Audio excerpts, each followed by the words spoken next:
maanta halkan waxaan idinku haynaa dhacdo yar oo cajiib ah. halkan dhinacayga waxa fadhiya gabadh yar oo Ethiopian ah waxa isugu rakiban adaptation.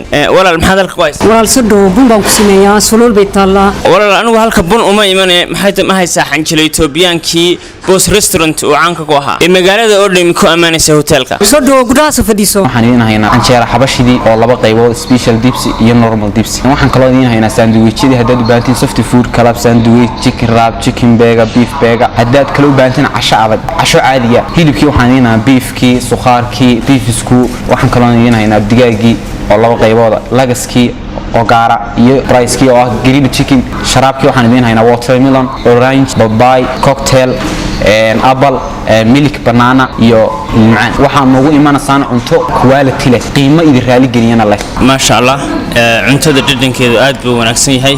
magacaygu waa Sakri Cabdiraxmaan Muuse waxaan ka mid ahay shaqaalaha boss restaurant waxaanan u qaabilsanahay qaybta waiternimo. soo dhawaada macmiil cuntooyin waxaan idin haynaa high quality oo qiimahoodu aad iyo aad u jaban yihiin. waxaan idin haynaa finger fish scallop fish iyo grilled fish. hilibkii waxaan idin haynaa isagoo xaniida oo la shiilay oo la dubay hadduu noqdo hilib geel hadduu noqdo hilib lo iyo hadduu noqdo hilib arig.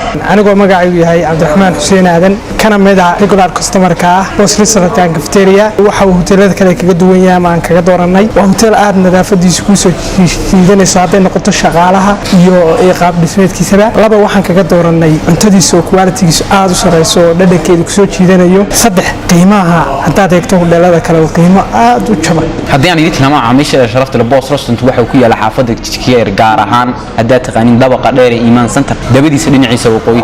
boss restaurant waxa idinku soo dhaweynayaa gacmo furan balantayna waa boss restaurant.